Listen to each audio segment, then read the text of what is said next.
The Nebraska highway stretched out before him, flat and endless under the pitch-black sky. Mark Callahan's headlights cut through the dark like blades, catching the reflective paint on mile markers and the occasional set of animal eyes before they vanished into the void.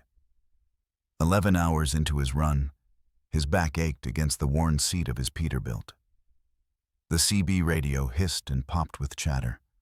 Truckers swapping road warnings, DOT complaints, the kind of dirty jokes that had long since stopped being funny. Mark turned the volume down until all that remained was the hum of 18 wheels eating concrete. That sound had become his life. Smash that like button, hit subscribe, and keep watching, because the best part's coming up next. His phone glowed from the dash, 2:47 a.m. Rachel would be asleep by now, curled on her side of their queen bed, maybe wearing his old Nebraska Huskers t-shirt. The thought should have comforted him. Instead, it left him hollow. They'd been married 14 years, long enough for the edges to wear down, for love to turn into habit.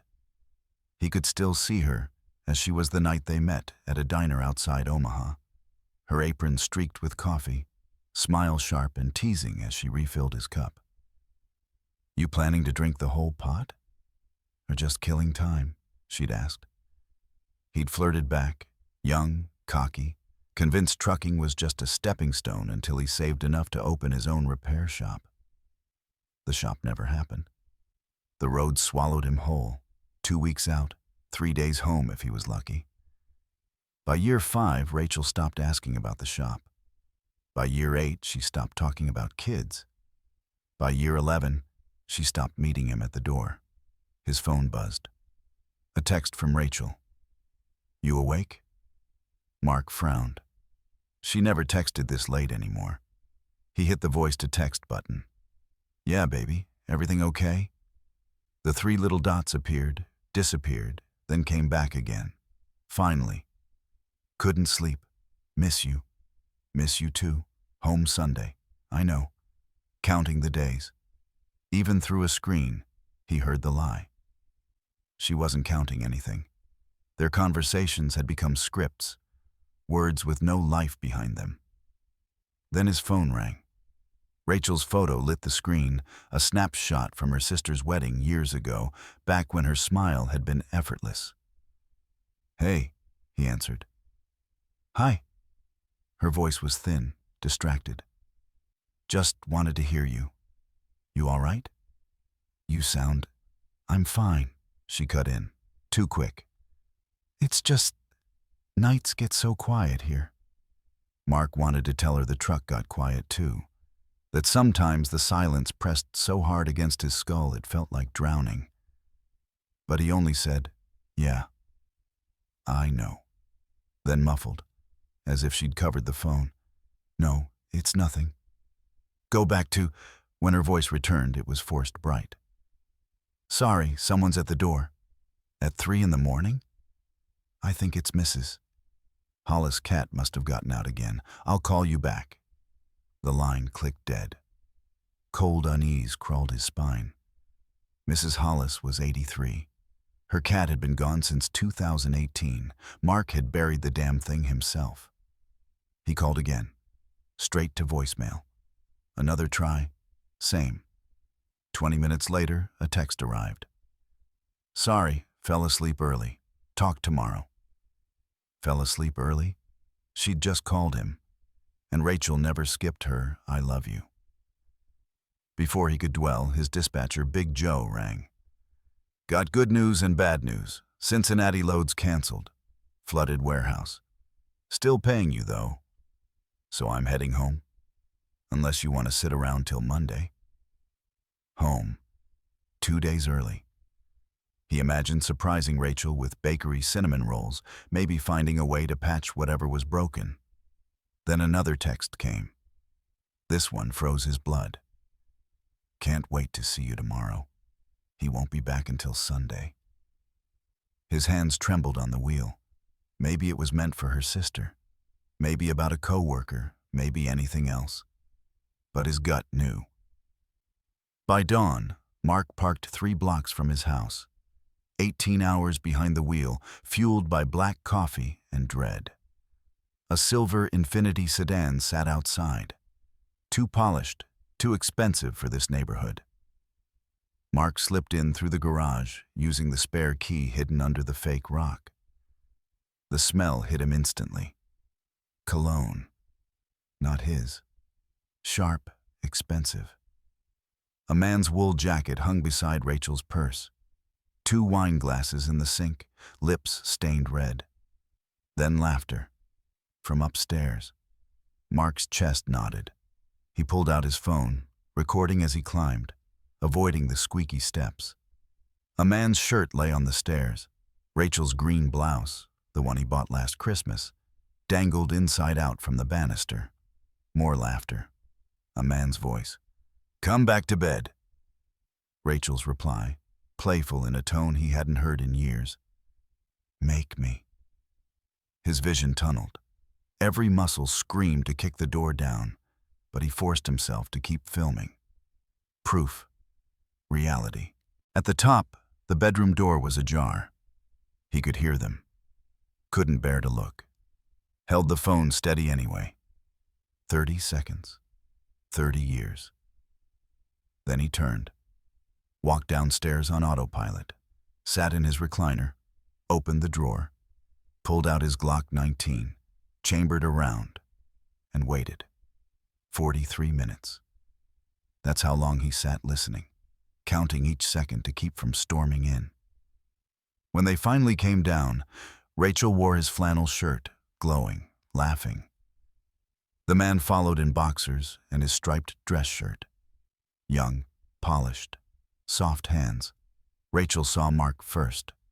Her smile collapsed into horror. The mug she carried slipped and shattered. "Mark," she whispered, as if his name might undo him. "Sit down," Mark said, steady, lifting the Glock. They froze, then scrambled to the couch. He set his phone on the table, recording. "How long?" "Mark, please." "How long?" His voice was steel. "Like what you see? Click like, hit subscribe, and stay tuned. Let's keep going." Rachel's face crumpled. 8 months? "Closer to a year," the man added, too smug for someone staring down a gun. Mark turned the Glock slightly his way. "Name?" "Tyler Brandon." Mark knew the name. Real estate. "How many times?" he pressed. "Does it matter?" Rachel tried. "Every answer matters." Her eyes dropped. "Maybe 20? Tyler scoffed. "More like twice a week since January." Mark's stomach dropped. Over 80 times. "Who else knows?" Rachel swallowed. "My sister." And his buddy Brian, her sister. The one who'd smiled at Mark over potato salad. Who'd known the whole time. "Why, Rachel?" "And don't say it just happened." She lifted her chin. "You were never home. 14 years, and you were gone for 12. I was lonely." "So you spread your legs for the first guy in a suit?" Her voice cracked. "He made me feel wanted. Like I mattered. More than just a trucker's wife waiting for scraps." "I noticed you," Mark said. "No, you noticed laundry, dinner on the table. You noticed when you wanted sex after 2 weeks on the road." And then the blade twisted deeper. "I fell in love," she whispered. Mark turned to Tyler. "You love her?" Tyler hesitated, eyes darting. "It's complicated." "No." Yes or no, Tyler squared himself. "No, she's fun, convenient." "That's it," Rachel's face broke.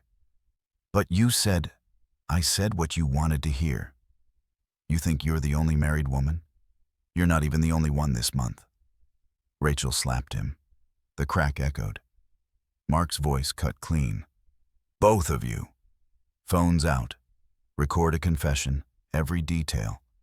Or I release what I've already got." They obeyed, trembling. 10 minutes of ugly truths, humiliations, laughter at Mark's expense. When done, Mark had the files sent to his phone. "Now," he said, standing with terrifying calm. "Consequences." "Tyler," Mark said, voice soft.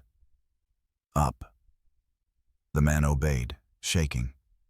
Muttered apologies, excuses. Mark struck him clean across the jaw. Blood welled at his lip.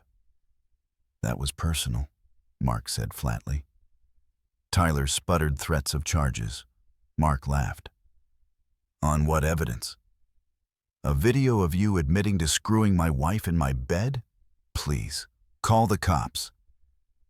Then he drove his knee into Tyler's groin with 14 years of fury. The man collapsed, wheezing. Mark dragged him by the shirt, his shirt, and hauled him outside. Mrs. Hollis was watering flowers, jaw slack. "Morning, Mrs." Mark called lightly. "Just taking out the trash." He dumped Tyler on the lawn. "Your keys and clothes will be on the curb in 5. You'll be gone in 10. Contact Rachel again and the video goes public. Got it?" Tyler nodded through gasps. Mark returned inside. Rachel hadn't moved. "We can fix this," she pleaded. "Counseling, something." "No. You fixed it when you chose him over us." Upstairs, he packed her suitcase methodically. Clothes, toiletries, jewelry box. "You can't kick me out," she snapped. "It's my house, too." "You're right. Legally. But Nebraska's an at-fault state. Adultery on video? You'll get nothing. Leave now, or I bury you in court." "That's blackmail." "No, that's consequences." At the door, she tried one last time. "I loved you, Mark. Despite everything, no. You loved the idea of me. The house, the safety? Not me." He handed her the suitcase. "Call your sister. She'll take you in. You're a bastard." "No, I'm a truck driver who came home early. You're the one who decided that wasn't an..." Rachel tried living with her sister, but lasted 9 days. Tyler had been texting her too. Now she rented a dingy apartment, waiting tables again, branded forever as the trucker's cheating wife. Mark kept driving, coast to coast, long hauls. The solitude that once felt like punishment now worked like medicine. Every mile was distance from the man who'd sat with a gun in his hand. He wasn't running. He was healing. When Rachel finally texted, "I'm sorry," he deleted it without reply. The opposite of love wasn't hate. It was indifference. And that's where he'd arrived.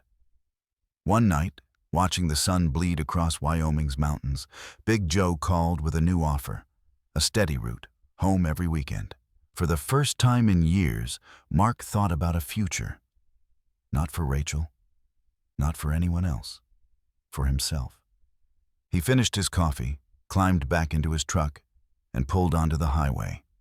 The road stretched ahead, uncertain, but his alone. And for Mark Callahan, that was enough. You know, this story isn't just about betrayal. It's about reclaiming identity. Mark didn't pull the trigger, but he did pull the plug on a lie he'd been living for years. And that kind of strength, that quiet, controlled decision to walk away with dignity, that's real power. It's a reminder that healing doesn't always come with revenge. Sometimes it comes with silence, boundaries, and finally choosing yourself. In a world where people love to say, "Just move on," Mark shows us what it really takes to do it. If this story hit you in the gut like it did me, hit that like button. Don't forget to subscribe for more powerful storytelling, and drop your thoughts in the comments. Would you have handled it the same way as Mark? Let's talk about it.